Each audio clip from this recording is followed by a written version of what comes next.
Experiment হচ্ছে আমাদের Z apparatus নাকি ইমপ্যাক্ট অফ জেড অ্যাপারেটাস, ঠিক আছে? Impact of Z apparatus hemispherical plate আর হচ্ছে ব্যান্ড, এটা হচ্ছে ব্যান্ড প্লেট এবং হেমিস্ফেরিক্যাল দুইটা ভেনের জন্য করব।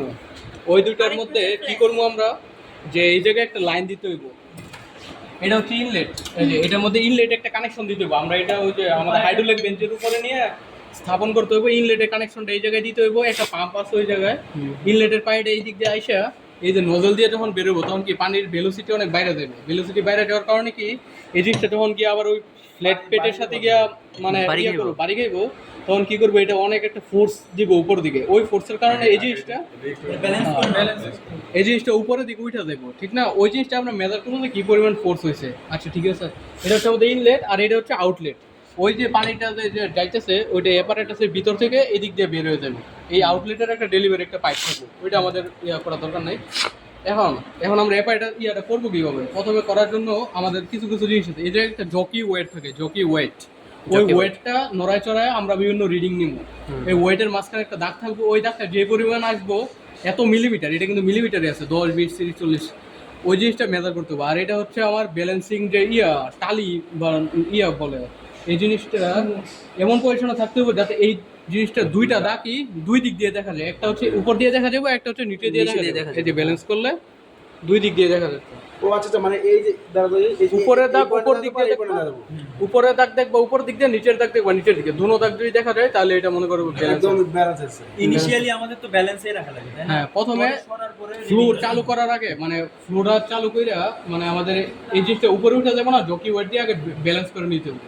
পরে আমাদের ওইটার মধ্যে আবার রেগুলেটর থাকবো, কিন্তু মানে স্পিড বাড়ানো কমানো, ইনলেটেড পাওয়ার। প্রথমে কম স্পিড দিয়ে হাইড্রোলিক বেঞ্চে আছে, হ্যাঁ কম স্পিড দিয়ে করবো, তখন আমার দেখা যাবে যে জকি ওয়েটটা একটু এদিকে আনলেই এটা আমার আবার ব্যালেন্স হয়ে যাইতেছে।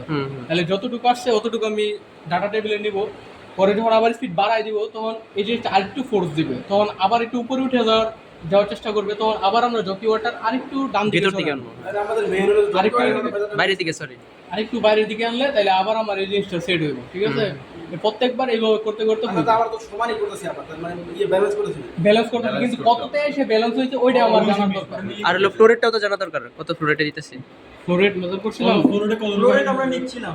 এই যে এটা যে কত স্পিডে হিট, আর আরেকটা এখানে একটা পজ দিয়ে হ্যাঁ এটা দিয়ে আরেকটা ওই হাইড্রোলিক বেঞ্চ থেকে 5 লিটারের জন্য কতটুকু ফ্লোরেট হচ্ছে ওই ফ্লোরেটটা আবার আগের মতো মেজার করব।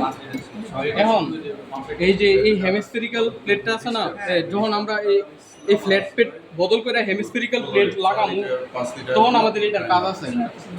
এর একটা কাজ কি, তখন আমার এই জিরোতে রাখা জকি ওয়েট জিরোতে রাখার পরেও দেখা যাবে যে এই জিনিসটা পুরোপুরি মানে এই জিনিসটা টালিটা ঠিক হইতেছে না, তখন আমার এই জিনিসটাকে হালকা একটু ঢিল দিতে হইব অথবা টাইট দিতে হইব, যে কোনো একটা কিছু করতে হইব। এটা হচ্ছে তোমার অ্যাডজাস্টিং স্প্রিং অ্যাডজাস্টিং নব অথবা কিছু একটা, ঠিক আছে?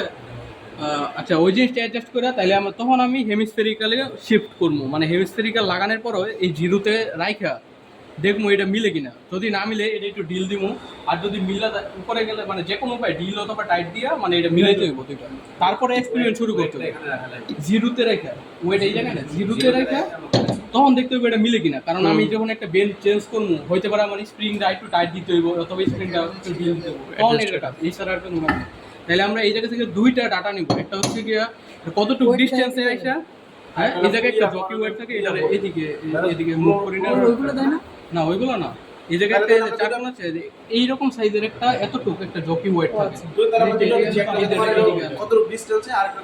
কতটুকু ডিস্টেন্স আর ফ্লো রেট, এটা থেকে এই দুইটা ডাটা নিয়ে পরে আমরা ক্যালকুলেশনের মাধ্যমে এই ফোর্সটা ক্যালকুলেশন করতে পারি যে কতটুকু ফোর্সে এটারে ধাক্কা দিতেছে। তাহলে এটা ডিসটেন্স আর এই ডিসটেন্স আর ফ্লো রেট, ফ্লো রেট, হ্যাঁ আউটলেটে কতক্ষণ টাইম লাগতেছে হাইড্রোলিক বেঞ্চে দেওয়া থাকে। আচ্ছা, এখানে যদি পরে যে ব্যান্ড প্লেট থাকতো মানে ইয়াটা যে কোন জায়গায় উল্টা জায়গায় রাস্তা লাগছে, বললাম ধরতে না কি উল্টা